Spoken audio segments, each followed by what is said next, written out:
Well, folks, as you can see, you asked for it. Today you're going to get it. My first full deep dive on a new floor plan that a lot of people are calling the best rear kitchen fifth wheel they've seen in a long time. But does it live up to the hype? Stay tuned. Let's find out.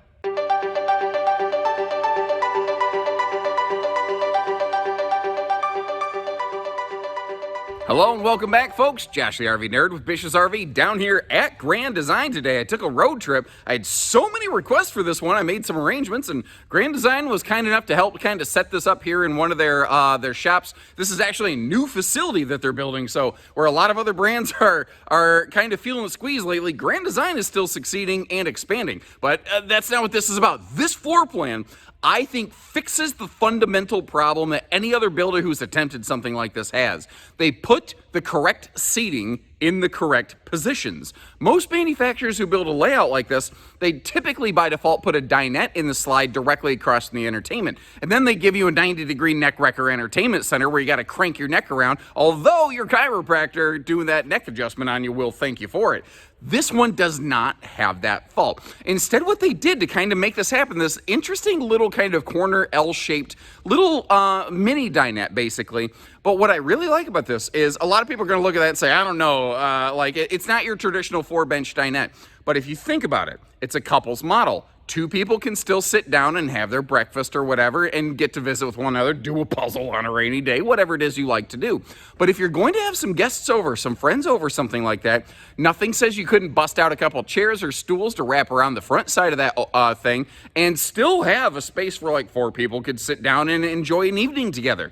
But that's kind of the key here. Grand Design's been really good about wrapping their heads around, what if we didn't do the same thing that everyone's always done forever? What if we found a little bit different way to do it? Like, one of my favorite things on this, like this is a good length for traveling. This is a really nice size fifth wheel for traveling. I do still recommend a 3/4 ton in pickup in general. But one of the things that these have on them are those new Lippert anti-lock brake systems that currently you can only find those on Reflection, Solitude, and Momentum travel trailers and fifth wheels. That is a massive road safety thing, along with tire pressure monitoring, Goodyear tires. They've got a factory tow package for putting something else behind this thing if you want. We've got some solar, big fridge. They got rid of the carpet. They lighten and brighten the decor. I feel like this is the best generation of Reflection yet, and I would love to hear from you as we go. Where do they nail it, and where do they fail it? Now, this floor plan never really existed in their previous darker decor, but I think a lot of folks have been very happy that while still multiple shades of HOA-approved brown, they have definitely lightened and brightened up the joint. And in a smaller rig like this that's under 30 foot tip to tail, I think it has a pretty big impact. Now, starting right up top here, we're going to begin with a big XL ceiling vent fan. Now, that is one of those kind of cool rain sensoring jobs if you want to get some good fresh airflow pulling in through the windows. They do put the bigger fan here in the bigger room. They do still use a smaller fan in the bathroom. It's not like it's really hard to upgrade. It just sometimes you feel like, man, for this kind of money, I don't know, I sort of wish I'd had the bigger fan, but every upgrade adds a couple more bucks. So, you know, it's kind of a delicate line to balance. That is a 15,000 BTU air conditioner, and these are all 50 amp service. So if you do want to update to dual air conditioners, one, you can get it done right from the factory, and two, we could always install a second air for you right at Bish's RV. Now, more recently here, they got rid of the carpet in the slide, which I think a lot of people were happy to see. They've been going to more a better floor flush system that kind of masks the little bit of a toe bump that technically still exists. But you notice that, along with the ventless flooring, it makes the whole RV look and feel bigger and makes this extremely pet-friendly, especially since they're using that cabinet side ducting that you can see under that pantry over there on the side. But when we start looking at this, you start looking at all of the countertop prep space that you have here. That's where this one, I think, really starts to be pretty special for me. Now, you don't see power outlets by default like on your sidewalls. Those are hidden under the overhead cabinetry. Because they're using an 1.5-inch laminated wall, it doesn't really allow for the space required to install an outlet in a sidewall, which would be my preference. You might see that actually done on some bigger laminated fifth wheels, but in this size, in this class, it's pretty much nobody does it for the exact same reasons. Key feature too, they are using the bigger 22-inch oven, and not only is it just larger, talk to people who actually camp and have used one or a smaller oven, and those things heat so much more evenly. And if you are going to do some cookies and biscuits, bacon, you're not going to end up with one that's still chewy and then one that's crispy burnt. You know, it's far more even that way. Big residential size microwave here, too. One of the key little notes that I've picked up on this is it does have lighting under it, you know, your surface lighting for your whole little cooktop area. So that's one of those things. You do require 110 power for that because you need household like shore power to be able to run the microwave. But that is kind of a an extra little thing that's easy to miss when you're shopping for RVs, and a lot of times they don't have the lights turned on. Now, again, I feel like they've kind of fixed the problems that anybody else who tries to build a layout like this has with this more kind of unique seating arrangement over here. So most manufacturers are going to put some kind of sofa where that little dining bench is located, and then they're going to put like a big U-dinette or something over here, which, I mean, there's nothing inherently wrong with that, but when you have a sofa on the wall that faces straight backwards, the only thing you get a really good look at is the microwave. And now over here on a big 3-seat sofa, if I put you in the driver's seat, suddenly you're looking right down the barrel of that big smart TV, which is kind of cool. The TV is up mounted a little bit high, but when you kick back in the recliners, it's not too bad. Down below it, we do have this electric space heat and Tootsie Toaster, which really, even if you just put on visual mode, is neat, but it can crank out a lot of heat. And you start combining that with the propane furnace this RV has, and suddenly you get some pretty awesome visibility here. Or visibility, I'm looking at windows and thinking of visibility. Heating, sorry. Anyway, speaking of visibility, let's go ahead and talk about the windows. They don't look large overtly, but when you are sitting down, I think they're right where you want them. When you're standing up, yeah, you got to kind of duck under some of the overhead cabinetry to see the stuff, but I don't know. Overall, it doesn't bother me personally, but that's just kind of my 2 cents. Now, in the 150 series, we get a shade prepped door. When you go up to full reflection, you'll actually get the shade in the door.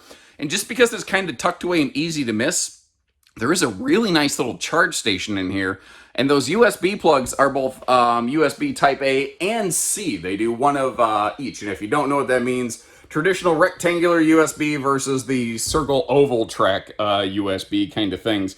Something else I've really learned, the little, like if you look in the cup holders over here, the far end recliners, not the middle one, and all 3 sections do recline, by the way, but the far ends, they are heat and massage, and it is so easy to bump those and activate them. Like I was just sitting there kind of capturing some footage earlier, and all of a sudden I'm like, hey, I don't know who to say this to, but my butt's on fire, and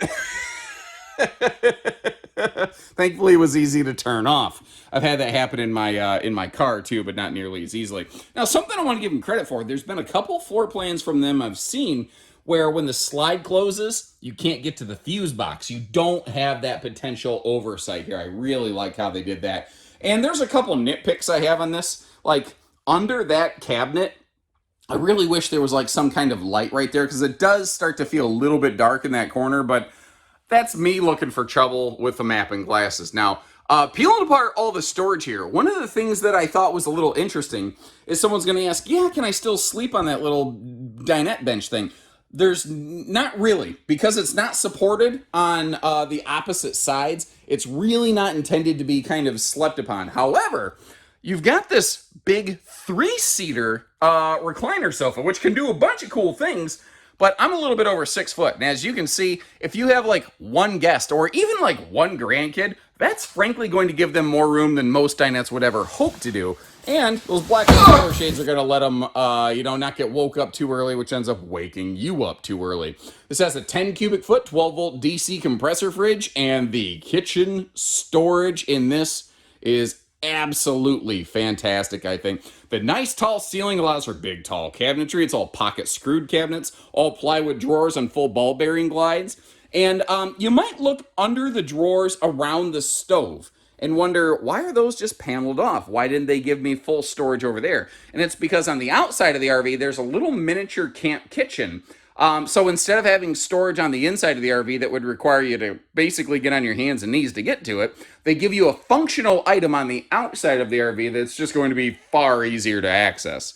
Now, as I mentioned, that is a Roku Smart TV. Well, you might have noticed how it can kind of pivot around. So if you are sitting over on the dining, you want to kind of cheat it that direction. Or if you do have some friends over, or something else I kind of thought about. Like if one of you likes to kind of curl up in the corner, with a book or messing on an iPad or something like that, and the other of you likes to kind of lay down, lounge out, and stretch out, this really gives couples the ability to kind of like enjoy their living space together, but still have just the ability to kind of physically disengage a little bit. Like I love snuggling all up next to my wife, but sometimes she's like, dude, you're smothering me, and she needs a little bit of space, and I get that. I can be a lot.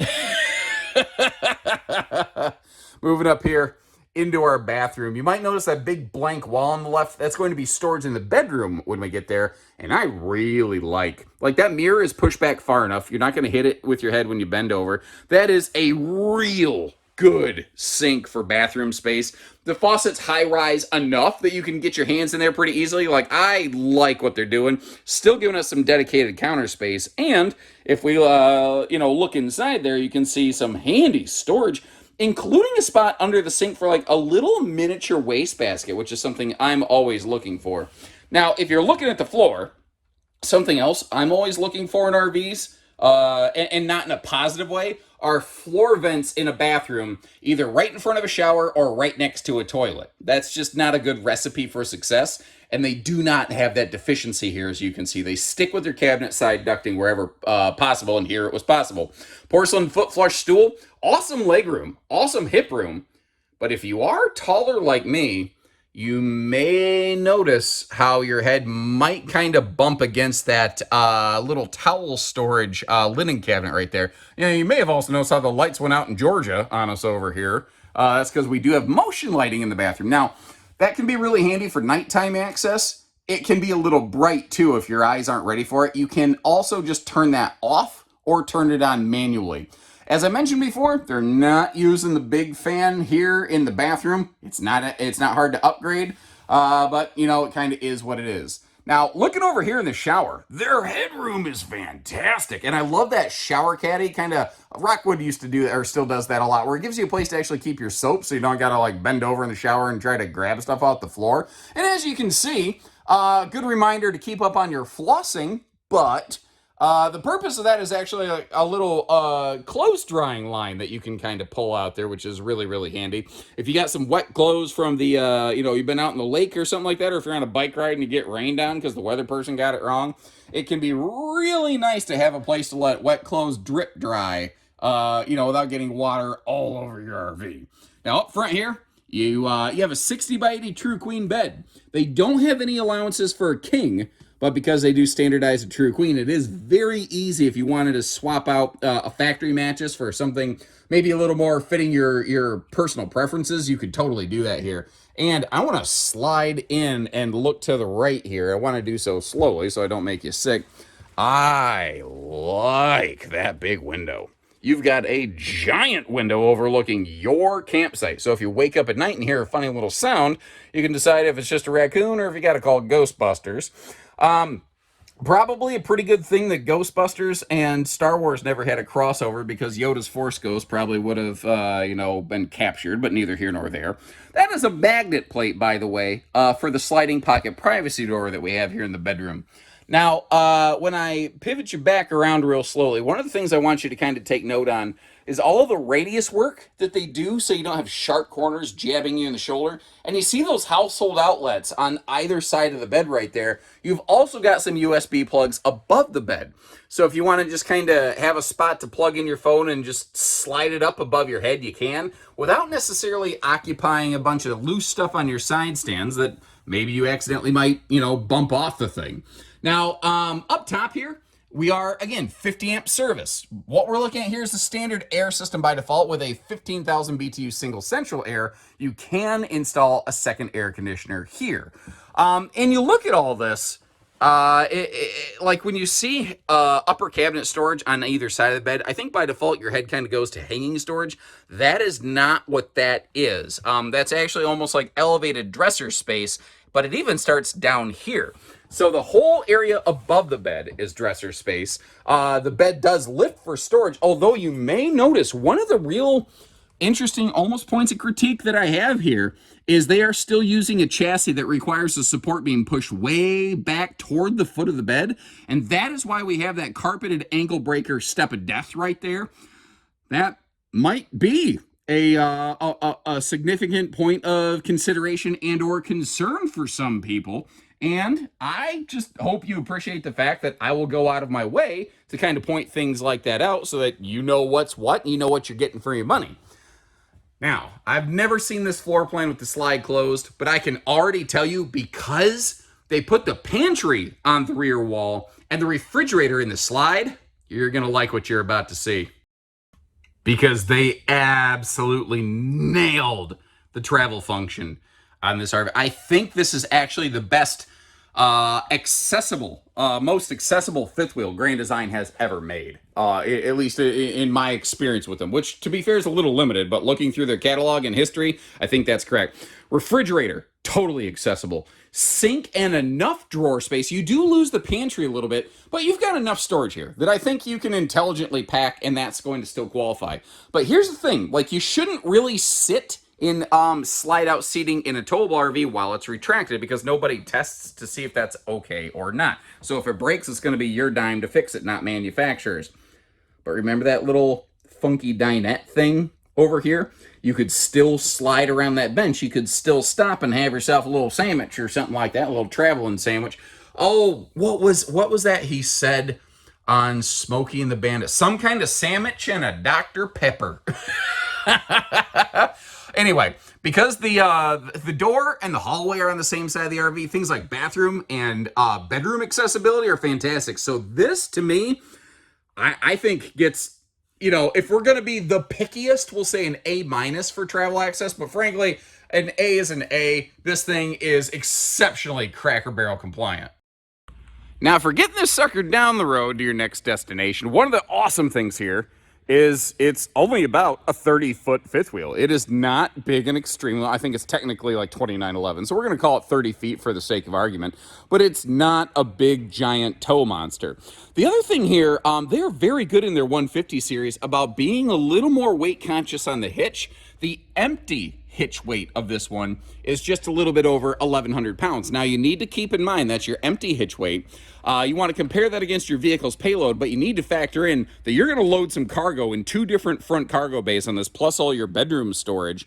And you got to worry about your own body weight and the weight of a hitch in the back of your vehicle itself. So that is why my general recommendation is still going to be 3/4 ton. Theoretically, if you have some really, really capable half-ton. Theoretically, this could be half-ton towable, but not your general half-ton that's just rolling down the street sipping on gin and juice, so keep that in mind. Now, their tankless water heater. Grand Design was one of the first ones to adopt that, and what a lot of people don't realize is they are not all created equally. I've seen some where your BTU heat factors on those are as low as 30,000 BTU. Now, Grand Design uses a 60. The industry standard I see often used is 40. What that means is that if someone is taking a hot shower and then somebody else wants to flip on the hot water to do some cooking in the kitchen or wash their hands or something, the person in the shower isn't going to get a cold zap. And, it's a nice way to wake up. Also, the water gets absolutely freezing on you. Turning point pivoting hitch right here. Can be activated so that the entire pin box can pivot, which can help with shorter bed pickups to avoid needing expensive slider hitches. By default, it does stay fixed forward, but that can, like I said, be activated. Now, all reflections come with a 50 amp MPPT charge controller, which means you can do some pretty nice expansion on that if you are so inclined. And it's not massive, but they do have a basic level of inverter prep on these, where if you want to be able to activate a handful of outlets off battery power, if you are untethered away from the parks, that is theoretically possible here. Now, automatic leveling is standard on these, and one of the things you can't see is one of my favorite things about them, anywhere that you see a seam, like where the roof meets the walls, where the side and the rear walls meet or whatever, instead of a common butyl tape, they use a mylar tape material right there, which doesn't really it doesn't really degrade over time the way butyl tape can, and it will help keep water out of this thing more reliably long term. You know, a lot of RVs are perfectly fine rolling out of the factory. It's, you know, a couple years down the line. I'm not saying this is a maintenance-free RV, Hakuna Matata. What I'm saying is it's something that it has an extra layer of defense. Now, you might have noticed that motion light kick off there, and I want to give them credit that they put the battery disconnect up a little bit higher. Now, while we're over here, I'm going to take a knee. Oh, I'm getting older and fatter every day. This gets harder and harder. Anyway, we are enclosed under here. They use a bigger furnace.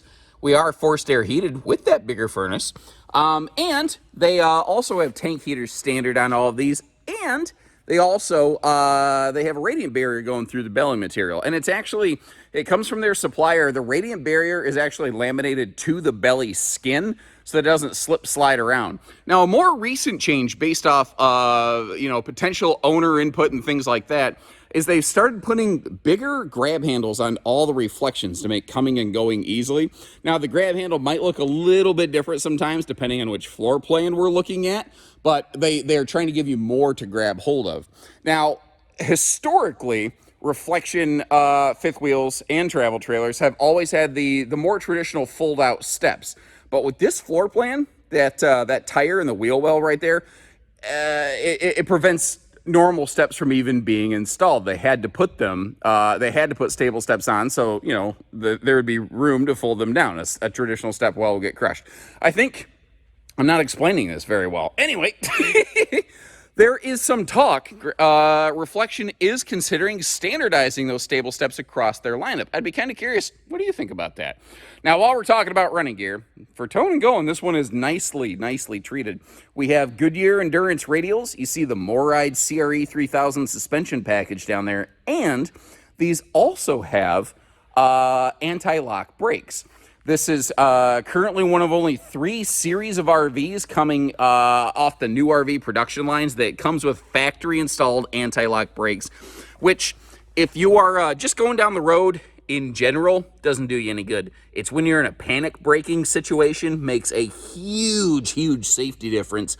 And I've actually got a video talking about their anti-lock brake system if you're kind of curious about that. As soon as I saw it, and I've personally gone on a test ride demo with it, I instantly became a big fan. Now, what the what? That is weird. I've never seen one of these. Notice, why is the underside of that one baggage door different in color? I'm inclined to believe that was some kind of one-off thing.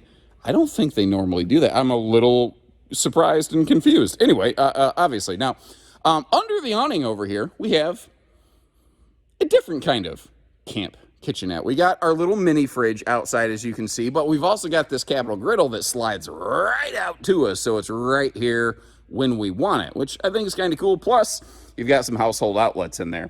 Now, you may have noticed the automatic leveling system standard on this. You may have also noticed that sewer hose tube behind the auto leveling jack back there.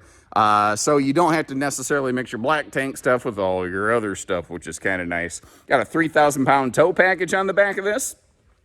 So like if you do live in actually a lot of states you can tow doubles, like you can tow a second thing behind a fifth wheel, but not a travel trailer. I think only 2 states allow doubles towing on trailers.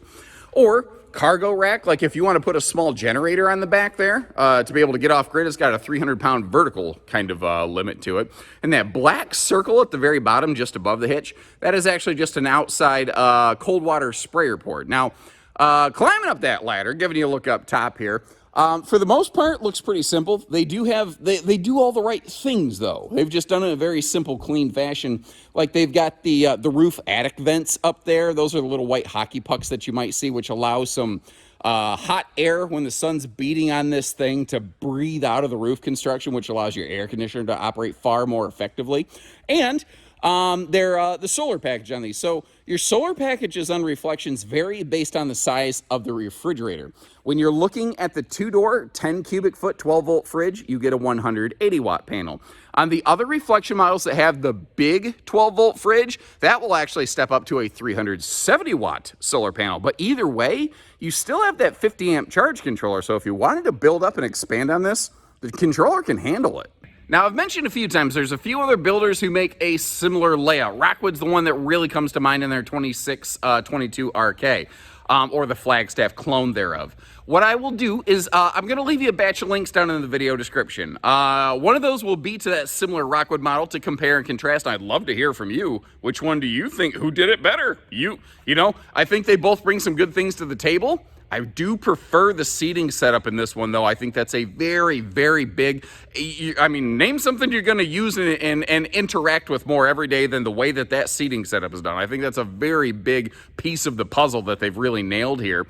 But, you know, everyone's got their different preferences. One thing I will mention is Grand Design does have a company policy that prevents us from publishing anything but full-blown MSRP on our website. And our team can absolutely give you a discounted sale price. We don't sell for MSRP, but this is one of the very few times if you click over to our website, we cannot publish a discounted sale price for you. I do apologize for that, but I just kind of want to set your expectations before you go clicking and then feeling like you're getting hit with a bait and switch. I want you to know what you're running into. And short of that, I'd love to hear some feedback from you. And if you like how we show you the ups and the downs and everything in between, hit that subscribe button. Catch us on the next one. So take care, stay safe, have fun, and happy camping, everyone.